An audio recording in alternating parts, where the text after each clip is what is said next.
Hello and welcome to the Bomb Shelter.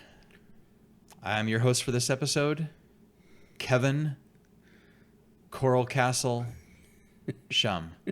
And with me is my co-host. Wow, I don't have a snazzy name. Jay, I don't know, Sasquatch McDowell. There we go. That's good. Well, you always catch me with a little nickname. So yeah, this you time got me this time. Yeah, you're usually the nickname guy. Well, so for this episode, we thought that we would try a television series that we both very much enjoyed and were afraid of when we were younger. Well, and we should step back just a second. Yeah. Last summer, we did our summer reruns. Yep. Episodes. Did 3 of them, covering 3 months of summer. How about that? Yep. So this is part 2, or the second annual, I guess, summer reruns special for the Bomb Shelter. So, okay, go ahead. So yeah, it's a little show that I like to call, mostly because it's the name of the show, In Search of.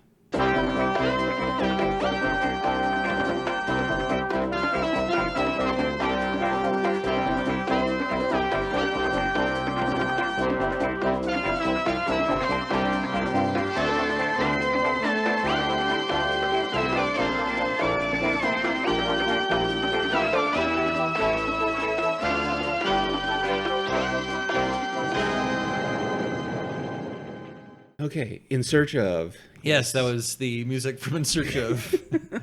Probably. So if you're not aware, which you may or may not be, In Search of was sort of I don't know how to best describe it. Like it was a show that studied like weird things, like paranormal things and UFOs and Bigfoot, but then some weird stuff like like Kevin mentioned in his name, Coral Castle, Killer Bees. So not all woo-woo paranormal stuff, but just odd things, and they would take a look at it and not necessarily come to any kind of conclusion by the end. Yeah, just present some possible explanations or ideas. But they usually did it in a pretty freaky way, scary way for when we were like 5. Yeah, and the music's it's like a synthesizer music. Yeah. Very like kind of spooky kind of music, I guess. It was a combination of the music and the graphics and the graininess of the show and everything, that it all just kind of came together to be a little terrifying when you were younger. Yeah. Hosted by Leonard Nimoy. Yep. Best known as Spock from the original Star Trek. Yep. And I mean, as a kid, it just really scared me. I now own for I think a whole $20 probably, the whole series, which is 6 seasons. Which comes in 2 sets. 2 sets, yeah. DVDs. Not the highest quality DVD set. It's DVD, not Blu-ray. Yeah. I don't know Blu-ray would really make a difference. I think it would probably look worse. It'd probably look worse, yeah. So the series was 6 seasons. It went from 1976 to 1982. So perfect timing for me, that I was a very little kid when it first started, and a kind of little kid when it ended. Yeah. Didn't grow up much between them. But like Jay mentioned, it's sort of creepy as a kid. Anything about Bigfoot, ghosts, UFOs, it's always kind of spooky, and just the way that the show was put together sort of added creepiness. It still creeps me out a little bit when I watch it. It does, but Leonard Nimoy always kind of made you feel a little bit safe. It was kind of like he was holding your hand going, it's okay, I'm with you. I'm just Spock, you know me. So we watched 4 episodes. Because they're 22 minutes. 22 minutes. They would have been a half an hour on TV, and without commercials, they're 22 minutes. Yeah. So we picked 4. We actually picked 5, but both of us are exhausted. So For some weird reason. Yeah, we decided to stick with 4. I drank a little bit too much last night and don't feel very good. Yeah. And Jay stayed up a little bit too late, I think. Yep, pretty much. Too tired. So this episode is being brought to you by Gatorade, Powerade, which Kevin is nursing, and Ice Water, which I am nursing. Yep. So we watched 4 episodes. A couple from the first season, one from the 4th season, and one from the 5th season. And there's plenty others we could have chosen, but we just kind of went with the ones that were most memorable to us from growing up, and that seemed interesting. I mean, they all looked really interesting. But these just were the ones that were really there. The strange thing, I mean, I watched when I bought this series probably around a year ago or so, something like that. I've watched every episode now, and surprisingly, some of the ones where you're like, oh wow, this is going to be good, they're okay. Yeah. And then some of the ones like Killer Bees, which to me was just like, I got to watch every episode, so let's get through this one. Well. Ended up being one of the better ones. Yeah. You know, so. Which that was a topic that scared me to death as a kid. Yeah, because I killer thought, bees. It's something real. I mean, yeah, there really are killer bees. No, like, maybe there are. Maybe, because they kept saying, they're in, in like South America and Argentina or something like that, and then they're coming up and by this year they're going to be in California, and I was like looking at the calendar going, oh no, they're coming. I did not want to be stung by bees to death. Kind of like the other episode, the coming ice age, that still has not come. Yeah, that was supposed to happen at this point about 20 years ago. Yeah, I remember in first grade being told we were all screwed to get our parkas ready, and we still haven't quite seen that happen. Has not happened. So why don't we go through just quickly each, because I mean, how many total episodes were there? 100 and there's lots. There was like at least 20 per episode or per season. Yeah. So there's 120 right there. Yeah. 144 episodes. I'm looking it up right now. So I mean, we picked 4. We could have picked a completely different 4, but let's just briefly go through each one that we watched and just, give thoughts and everything. And so here we go. So the first one we watched was season 1, episode 5, which was Bigfoot. Of course. Which is one that we definitely wanted to do because Bigfoot has a big place in both of our lives. Yes. Bionic and non-bionic. Both terrifying. Both terrifying, yes. So, I mean, it was sort of your general overview of Bigfoot. They showed Patterson Gimlin. Yeah. Yeah. What's the doctor that always shows up in every Bigfoot? Oh, Grover Krantz. Yeah. Something like that. It was like that. He's on there. And a few names that I'd heard. Yeah. Pretty much the same stories we've been hearing ever since then. But this was when Bigfoot was like really, really big, no pun intended. But in the media and stuff, people were really starting to, because Patterson Gimlin, I think, was like 67 or something like that. Something like that, yeah. And so, between then and when this episode came out, we had, Legend of Boggy Creek and all that. And so he was kind of big in the public eye. Not just his feet were big. His feet. So but they just go over the normal, maybe it's this, maybe it's that. You got, I think, sort of the underlying theme of this was, okay, Bigfoot possibly exists. Is it worth killing one to be able to prove that? Yeah, that was a big part of this discussion, and it's still it still is discussion. It's kind of weird how nothing changed. In fact, all the episodes that we watched that had things that I'm familiar with now, it's the same arguments going on. Yep. Nothing has changed. Nothing has changed in when was it? 82? So mathematics I can't do right now, but a long time. Mathing, like 30 something years, almost 40 years. Yeah. So it was kind of interesting to see. It was just pretty much the same stories with really ugly clothes. Yep. Yeah, and that's one little side thing is, whether you're interested in the topic or not, or whether the topic is scary or not, you've always got Leonard Nimoy there wearing his, usually some sort of like turtleneck and a jacket and like a sports coat or something over it. Yeah. And sometimes, a little cooler, like a white shirt with a black jacket. Other times it's like striped jacket with like pink, not hot pink, but like it's like peach. Yeah, peach colored turtlenecks. Yeah. So he's always fun to watch. It is very much a time capsule. Yeah. Because they talk to quote unquote regular people. Yeah. Who have had these experiences and stuff. And so of course they're just wearing the normal clothes of the day. Their clothes of the day, and it's butterfly collars, it's horrific looking prints. It's really big hair, and it was just it's that, if for nothing else, is fun to watch for that to just see how hideous the 70s were fashion wise. Yep. So the second episode we watched was season 1, episode 21, which was UFOs. Yeah, which is another big thing for both me and Jay. They're scary to me. Even though I don't believe in them, they're still scarier than Bigfoot or anything else for me. It's the thing that scares Kevin the most, that he doesn't believe I don't believe in, yeah.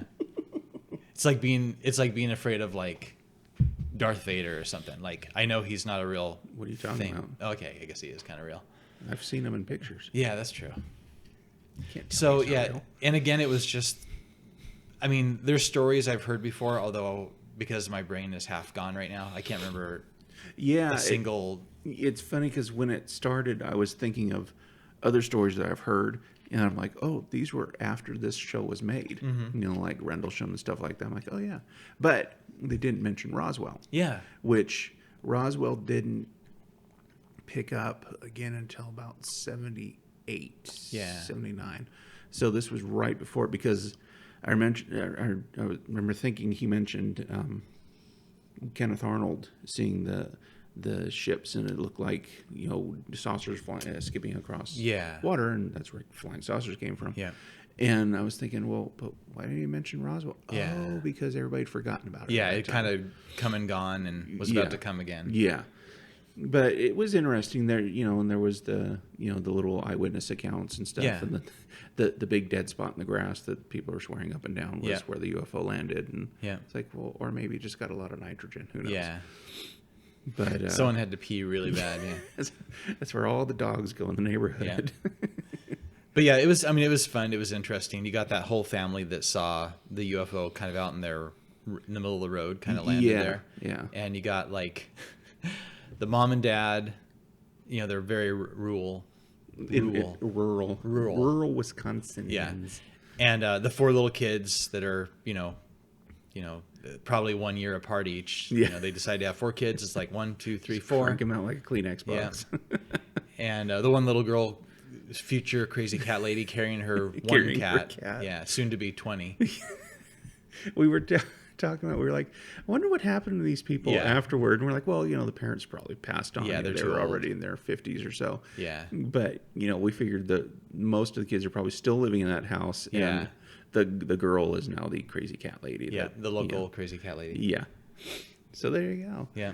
So, yeah, there's the UFO one. And that, I mean, there's, in the whole series of In Search Of, there's got to be 2 or 3 others that focused on UFO type things. Yeah, I think there was the one we were going to do was Martians. Then there was the Australia UFO one. Yeah. And then I'm sure there were some other ones, but those were the only 3 that came up a lot. Yeah. I think Bigfoot came up. I think this was the only one specifically focusing on Bigfoot, but there were others. Snowman one too. Yeah, and he would come up from time to time. Yeah. So the 3rd episode we watched today was from season 4, episode 3, and it was Amityville Horror House, which, you know, has been made into several movies. Which they used a lot of footage from the movie. Yeah. I was wondering midway through if this wasn't an early crossover thing where it was like, hey, do a show on this and we'll let you, you know, use our footage, but it's actually, you know, to advertise the movie. You scratch my back, I'll scratch yours. Yeah. Your show will get a bunch of popularity because of our movie, and our movie will get some viewers because of the show. Yeah, because a good, I would say, at least half, if not 2/3 of the footage that they, you know, quote unquote filmed was from the movie. Yeah. And they did credit the movie. Yeah. But it was just like, you're just showing the whole movie. Yeah, yeah. So, and like everything else, I mean, I guess the original story hasn't really changed. It's not like Bigfoot where there's going to be another appearance. I mean, it's just a story that we've all heard before, seen in the movie, and it's you know, basically this house in, where was it again? Amityville, New York. Long Island. Long Island, yeah. And you know, there was a guy that killed his entire family in the house, and then soon after, it's like 13 months later, the Lutz family moved in. Yeah, they didn't know. I don't believe they knew anything about that when they moved in. They said that was the reason it was sitting on the market for so long, because people didn't want to buy a murder house. Yeah, the murder house. And so they were just like, meh. You know, they're dead. They're not going to bother us. Yeah. So I mean, they got it for cheap. Yeah, and it makes sense. I mean, it would be weird to live in a house where someone was murdered, but I mean, any house that's been around for long, there might, I mean, maybe not murder, but there's going to be someone died, or someone was, you know, horrifically hurt. Well, and it's been disputed for years what really happened because nobody else has ever had any trouble there. Yeah, except for them. Yeah, and the thought is that basically they bought this house. It was a money pit. They got in over their heads, and they concocted this story to basically get out from it. Yep. And I know that the Lutzes divorced years later. Yeah. And I think the kids all had varying degrees of weirdness. Yep. You know, just not odd things, but just not really great lives. Yeah. I believe I heard an interview within the last few years with one of the kids, one of the boys. There was a Netflix thing with one of them. Yeah, I don't really remember much about it, but I remember watching that. Yeah, because I think the Netflix thing, I think he kind of was like, oh yeah, things happened. Yeah. But I don't know if he really helped the case any. Yeah. And then, you know, you had the Warrens involved, which Ed and Lorraine Warren, there's more and more evidence that they were kind of just in things for the money anyway. And weren't really, you know, we're just kind of trying to market the thing. Yeah. So there's all sorts of stuff. Nobody really knows. But it's just fun. But that is the one episode of In Search of that, among all the others that I watched through the cracks of my hands, it absolutely petrified me because that stupid doll. Yeah. The doll with the red eyes. My sister had a doll just like it, and that dumb thing, I hated it. Hated it. Yep. So, yeah, it still is a little bit creepy. I mean, the one part that I always forget about is the guy who killed his entire family. The DeFeo. Yeah. Yeah. And then the family that moved in, the father of that family, they look like they could easily be brothers. See, and that I'd forgotten about. Yeah, I always forget every time. And when they showed the picture before they said it, I was like, yeah, oh, they kind of look similar. Yeah. You know? And then they say like, look how, they look alike. So yeah, that part always gets to me. Yeah. Yeah. It was odd. You know, it was very cheesy, but you know, it's the one episode that really sticks with me all these years later. Yeah. So. Yeah. And then the fourth one we watched happens to be my favorite In Search of episode. It's not really scary at all, but it's cool. It's really neat. Yeah. It always really excited me as a kid when I first saw it. Kind of came at the right time. And it's the Coral Castle. Episode 5. Oh, yeah. Season 5, Season episode 5. 16. Yeah. And if you don't know, we'll explain it here, but it might be a neat thing to look up. If you've never heard of it before, look it up. You can probably watch this episode online, I assume, or other things about it. But it's basically this, where was he from? He was from Latvia. Latvia, yeah. I can't remember his name. Ed something, yeah. And he came to the United States, I think it was right after World War I, they said, in Florida, really small guy, like short and thin and very sickly. Tuberculosis, yeah. And kind of seemed to be a real nice guy and friendly, but I thought he was really eccentric. Yeah, really eccentric. Odd. Yeah, kind of kept to himself, except when, we'll get to the castle part. But, yeah. So basically he comes to Florida and he seems to be looking for some way to kind of start over his life here. Yeah, and he's looking for a very specific land where other people were looking for land to farm and to do something with. He would pass up all that. Yeah, he's looking for something where the rock comes right up to the surface. Yeah. So and what you come to learn is that he wants that because he actually wants to build some sort of castle out of this.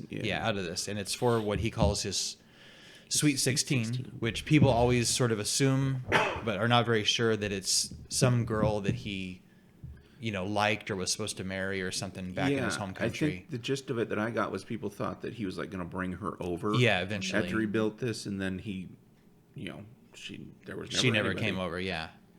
But yeah, he built this. Apparently 100% by himself, built this huge castle-like thing out of coral, right? Mm-hmm. And this stone's, I think they said the largest stone in it is twice the weight of anything in the pyramid. It was 30 tons. Yeah. So these are ridiculously huge, heavy pieces of stone, and somehow he did it by himself. Yeah. There's pictures of him using a pulley system. Yeah. But still, there's very few photos, but it was like a block and tackle system. But for one person to not just to move it, but to carve it. Yeah. Because he was carving blocks. Yeah, like straight out of the ground and lifting them straight up. And he was very secretive, though. They said, when people would come when he was working, he would stop working. He was very pleasant and would entertain him and stuff. And he kind of, could tell when people were spying on him. And, and no one ever. Nobody could see that. A few people claimed that they saw him levitating the rocks. Yeah. Or the coral, sorry. Yeah. But I was never, Yeah. Obviously no video of it or anything, but. Yeah. So, I mean, maybe true, maybe not. I don't know that I really believe in that kind of thing, but it's fun to think about. In all likelihood, he probably just had people coming and working when no one was watching. He built the first one out kind of in the toolies. Yeah. And well, then, I mean, you guys may not know this, but some toughs came. Oh yeah, and beat him up. Toughs straight out of the musical Newsies. Yeah. They came and beat him up, so he decided, apparently the next day to move all of the stuff about 10 miles away or something like that. Yeah, he moved. He was Homestead, Florida. Yeah, he was near Miami, and he moved down to Homestead. Yeah. So, which again was a pretty big feat, moving all those huge stones. And my favorite part of the episode is this part where basically he hires this local guy with a big truck to, transport these huge rocks. And he'd basically, I mean, I want this to be true so badly, although I think it's probably not true. But in the show, they show him, the truck pulls up, the guy gets out, and Ed tells him, hey, there's a stone on the ground. Could you stamp her in the corner for a second? And literally the guy goes around the corner, crosses his arms and leans back. And then, 2 seconds later, Ed said, okay, come back. Yeah. And this huge, however many ton block is up on the truck. I mean, it's just... Without some sort of magic or levitation, it would have been impossible. They said he moved. They said the whole thing was 300 million pounds. Yeah, and of course, all the stories. There's no evidence to back any of it up. They're saying, "Oh no, I went around the corner, I came back, it was on the truck." Yeah. Okay, sure. Yeah. And you don't know. Nobody knows how he did it. He kept saying he knew secrets and stuff like that, But it was interesting, and you can still go to Coral Castle. Yeah, yeah. I think I've read, and you can actually Google Map it. It's kind of funny. It's been a while, but I think it's just it's right off the freeway now. Yeah. Obviously, back then there were no freeways, and everything looks a lot different. Yeah. But yeah, I think I looked it up once, and it was oh yeah, you just get off that exit, and there's a McDonald's, a Del Taco, and Coral Castle, and a Chevron gas station, and so kind of a pilot. Yeah. So, but yeah, one of my favorite episodes, and just something I've enjoyed for years. And then poor Ed. Poor old Ed. Took himself to the hospital one day, and they treated him for malnutrition, and then he died. Yep. Died. Took all his secrets with him. Yeah. They found $3,000. $3,000. 3,000 big uns. Yeah, it was a lot of money. And a treasure map that apparently went to nowhere. Nowhere, yeah. So, kind of neat. I mean, it's real. It's a real event that has a lot of It's a real mystery. Yeah. Yeah. Somehow it was done. That's 100% for sure. Yeah. But it's anyone's guess, how. Yeah. Everybody who had any of his contemporaries that knew anything about what he was doing, they're just we don't know. We never saw him, anybody else there. Yeah. We never saw him move it. We never saw him have any equipment. So you don't know. Anyone's guess. Anyone's guess. So, yeah. Those are the 4 episodes we watched. And like I said, there's literally 140 other episodes we could have chosen instead. We just chose to stay awake this time. Yeah, we were both... I kind of got I think the first 2 episodes, I was kind of in and out of sleep. And then I think I lost it and you caught it sitting next to me and you started kind of falling asleep in the second 2 episodes. Yes, we got past the third one. It was because Coral Castle was Kevin's choice, and it was well, do we want to do 4 or stop now? Yeah. Well, it's up to you. No. And honestly, it was, for me, I'm so tired that I kind of need Coral Castle to talk about just because I know I can talk about it for a few minutes. You can talk about it in your sleep. Yeah. So that's sort of why, even though I was really tired, I was I need one more just so I can do, I didn't want this episode to be 20 minutes long. Yeah, there you go. So, and speaking of 20 minutes long, it's 24 minutes long. Hey, sounds like a break time. It sounds like a really good time for a break. Let's go take a nap. All right.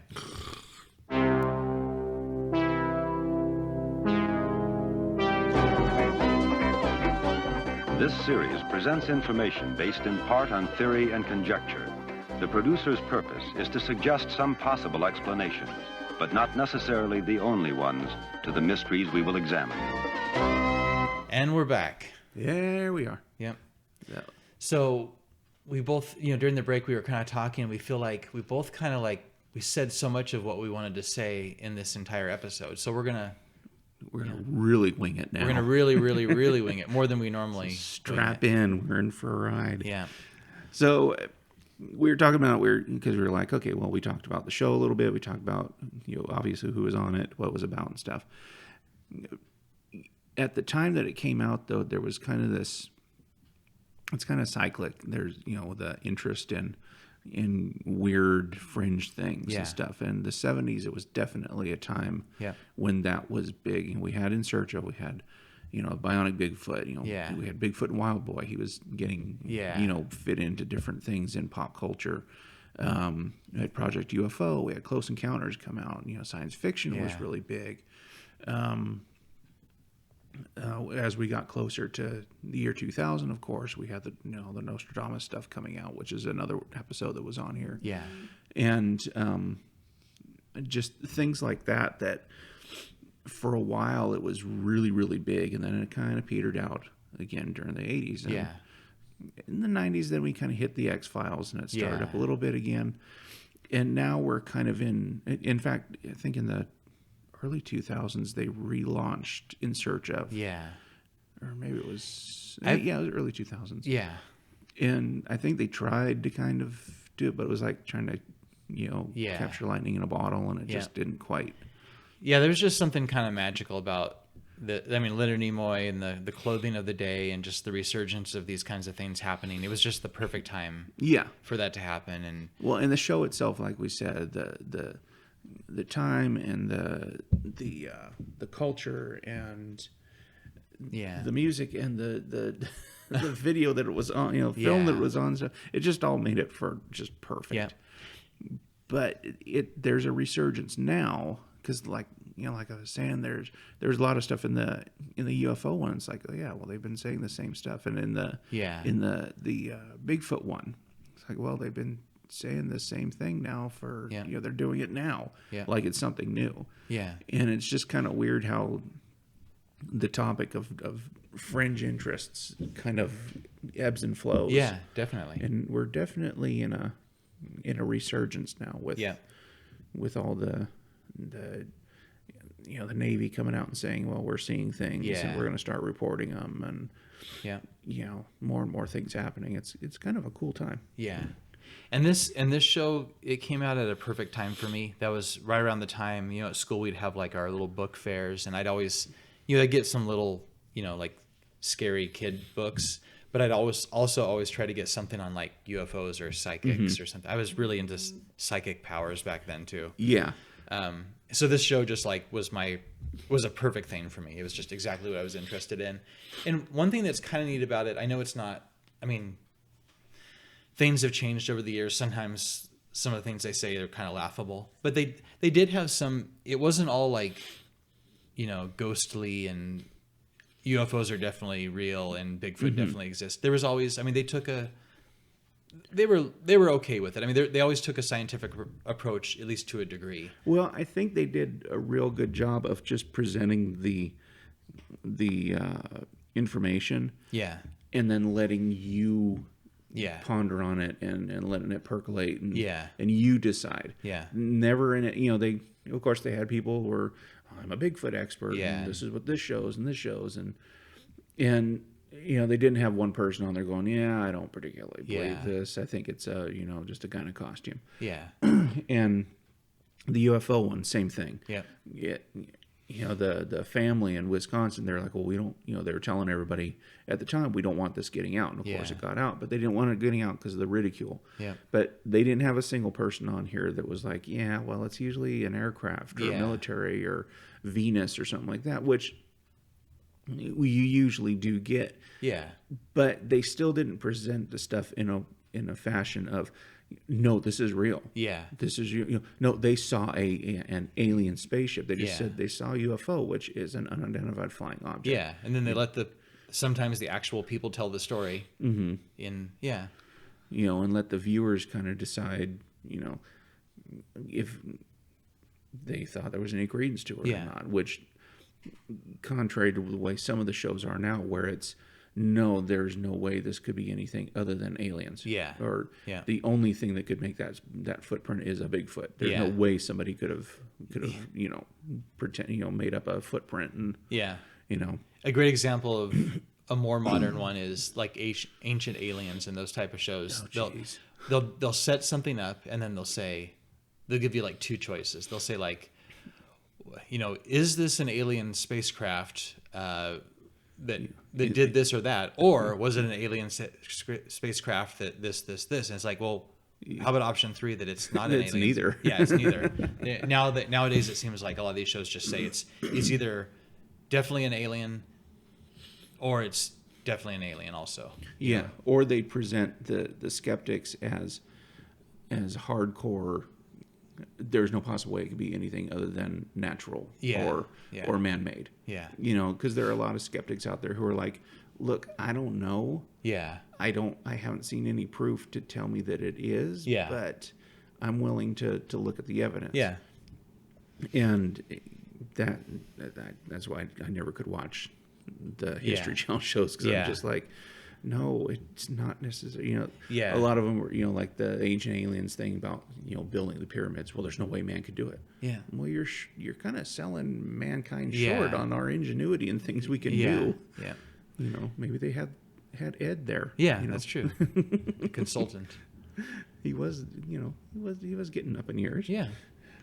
So I get tired. Those more modern sort of versions of this, I just get tired of them right away, because it's just, I think, like we said again, this one, it leaves room for you to think for yourself at the end. Yeah. They don't say it has to be this or it has to be that. It's sort of like, it could be this, could be that, could be something we're not even talking about. But, we only got 22 minutes. We're just going to throw a few things out here. Which I also like. I like how they're short and concise and they don't go on. Like, you don't even have time to really get bored. Yeah, they really don't start meandering to it. I mean, I did notice there was a few like mono style clips in the UFO one of, here we took this guy's polygraph. Yeah. And we're going to show you every question that we asked. Yeah. And then we're going to show you the tear off that has the printout. Yeah. And we're going to go, and it's like, okay, we got it. He didn't lie. Yeah. Okay. Yeah. If they had more to talk about, they would have just said he took a polygraph test and he passed. And he passed with flying colors. Yeah. Next. Yeah. So there were a few things like that, but it was also a 70s TV show. Yeah. So. But the topics, it's interesting how what's old is new again. Yeah, definitely. But how a lot of people forget that, in the 70s it cracks me when I listen to podcasts of different shows and you get younger people on there and they're like, oh, there was this show that we used to watch called In Search Of, and they say it like, oh, you may have heard of it. Yeah. I don't know. It's like, everybody in our age bracket watched it religiously. Yeah, we love that show. Anybody who's in this subject now watched the show. Oh, yeah. Yeah. Yeah, and as a kid, you're kind of impressionable. I remember, I definitely believed in Bigfoot. I'd watch an episode about UFOs, and then what do you know? That night, I'd see a UFO, and psychic powers. Of course, I thought, well, maybe I have psychic powers, and I'd do my little kid tests, and of course, I definitely had psychic powers. Of course, I have this memory of. Remember the old Sesame Street magazine and Electric Company magazines? Yeah. I had an Electric Company magazine, and I remember nothing, for some reason, I remember nothing else of it other than it had a thing about, and it said mind over matter. Yeah. And I couldn't figure, I was like, what does that mean? And it had a picture, a drawing of somebody like lifting a spoon with their mind. And I was always fascinated by it, but I never could understand what it was until later, I started paying attention to things. Yeah. But I don't know why that always stuck. But that just goes to show that even back in the 70s in kids' magazines, they were talking about this stuff. Yeah, it was everywhere for sure. And like you, I mean, I always sought it out. I never would buy anything with it because it even just having the book. It was like, I'm just asking Bigfoot to come here because I have a Bigfoot book. Look, Jay, I exist. You knock on your door. Read my book. Yeah. but yeah, it was everywhere. Yeah. And it was fun. Yeah. Just like it is now. Now, I haven't, you mentioned earlier resurgence of, I think, the show In Search Of. I believe my cousin told me, 6 months ago or so, that there's an actual new In Search Of show on, at least at the time currently. And it was hosted by the guy who plays Spock in the new Star Trek movies. Yeah, Zachary Quinto. Yeah. That was... When did Heroes come out? Because it was after It was around Heroes. that time? It was after Heroes because he was, in that. Yeah. And it was, I think, before Star Trek. So it was probably, 07? Okay. Somewhere around So is there. that different than the one you were talking about earlier? Or this? No, that was the one I was That's the talking same about. one, I may yeah. have been I off don't- of my time, but I haven't really watched TV for years and years now, so I don't really know what's even on anymore. it was on, I think, like A&E or something like that. So, and I watched a few, but like I said, this just has a charm to it. Yeah. And a lot of it's, looking at it through nostalgia glasses and stuff. Yeah, of course. Because I mean, the DVD, when you pop it in, it says on there, it's going to look like crap. Yeah. So don't write us. Probably for younger people that are like, wait, why does this look so bad? There's something wrong with the disc. Why is it all blurry? Yeah, that's how things used to look. Yeah, we didn't have good eyes back then. Yeah. And then our grandparents, I mean, everything back then there was no color. Everything was in black and white. Yeah. So. But yes, it. I remember watching a few episodes, and it was all right. It was kind of like Ripley's Believe It or Not. Oh yeah. And then they redid it with Dean Cain. Yeah. And it was like, no, it's not bad, but Jack Palance added a certain something to it. Yep. When you watched it, and there's the same thing with Leonard Nimoy. It just just his delivery and his voice and everything. Yep. It just worked and didn't work a second time. No, it didn't. Yeah. All right. So, have we searched through In Search Of now? I think we sort of have, and I think this might be the record for our shortest podcast. But at the same time, if I were listening to a podcast, I would rather have it be short than to have 20 minutes at the end of people forcing. Let's just say more very content. over again. Yeah. Very, very, very. It was very, very, very, very, very, very, Very, very, very, very, very, very. very, very good. The end. Kevin. So there you have it. There you have it. In Search Of, starring Leonard Nimoy. We'll talk to you next time. I should just leave this in instead. Well, we know what our break music Yeah, will be. I know. All right.